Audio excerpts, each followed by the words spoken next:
What would you do if the one day meant to celebrate you was stolen year after year until you forgot what it felt like to be seen? For me, that day was my birthday, and the thief was my own mother. I was 14 when Mom remarried. Tom came with 2 kids, Lila, 9, and Max, 7, wide-eyed step-siblings who called our cramped house home. I didn't mind them at first. They were loud, messy, and always in my space, but I figured we'd adjust. Mom glowed with a happiness I hadn't seen since Dad left, so I swallowed my complaints. But then my 15th birthday rolled around, and everything changed. I'd spent weeks dreaming of that day. I didn't want much, just a quiet dinner, maybe a chocolate cake with my name and icing, and Mom's attention for once. But when I woke up, the house was a circus. Lila and Max had their school talent show, and Mom was frantically sewing sequins onto Lila's costume. "We'll celebrate later, Ellie," she promised, barely looking up. Later never came. By evening, we were at the school auditorium, clapping for Lila's dance and Max's off-key recorder solo. My birthday slipped away, unnoticed, like a candle snuffed out before it could burn. I thought it was a one-time thing. But the next year, my 16th, was worse. Mom decided it was the perfect day to throw a joint party for Lila and Max, whose birthdays were weeks away. "It's more efficient, Ellie," she said, frosting a cake with their names, not mine. I got a card, hastily signed, and a pack of socks. Meanwhile, Lila got a glittery charm bracelet, and Max got a new bike. I forced a smile, but inside, I was crumbling. I wanted to scream, "What about me?"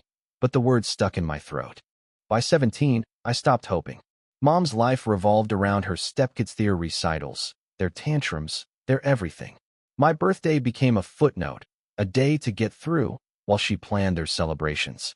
I'd watch her fuss over their gifts, their cakes, their laughter, while I sat in the shadows, invisible.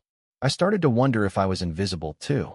This year, my 18th, I decided to try one last time. I didn't want a party or presents, just one wish, one moment where I felt like I mattered. I wrote Mom a letter, pouring out my heart. I told her how I felt erased, how her stepkids' needs always trumped mine, how I just wanted her to see me. I left it on her nightstand, hoping she'd read it before my birthday. She didn't. The morning of my 18th, I found her in the kitchen, wrapping gifts for Lila's upcoming dance recital.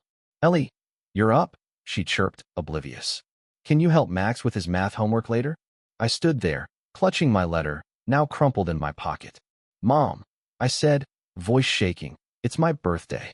She froze, then laughed a sharp, dismissive sound.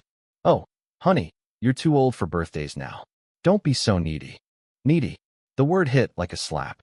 I wasn't asking for the moon, just one wish, one day to feel like her daughter again. Tears stung my eyes as I walked away, the letter burning a hole in my pocket. That night, I sat alone in my room, staring at a single cupcake I'd bought myself. I lit a candle, closed my eyes, and made my wish, to stop feeling like I had to beg for love. But something shifted in me that night. I realized I couldn't wait for Mom to change. I had to find my own light. The next day, I started small. I joined the school art club, where my sketches earned quiet praise from kids who saw me, really saw me. I saved up from my part-time job at the library, dreaming of a future where I could build a life that didn't depend on Mom's approval. I even planned a belated birthday dinner with my best friend, Sarah, who baked me a lopsided cake and sang off-key. It wasn't perfect, but it was mine. I still love Mom, but I see her clearly now.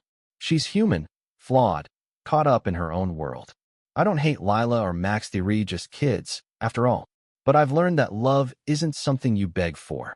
It's something you cultivate, first within yourself. My 18th birthday wasn't what I'd hoped, but it taught me something profound. I am enough. My worth doesn't depend on a cake, a card, or even Mom's attention. It's in the quiet moments when I choose myself, when I light my own candle and make my own wishes. So, here I am, turning the page. My next birthday? I'll celebrate it my way, maybe with Sarah, maybe with new friends, but definitely with a heart that's learning to heal. And if Mom calls me needy again, I'll smile and let it go. Because I know now, my wishes are mine to make, and no one can steal them.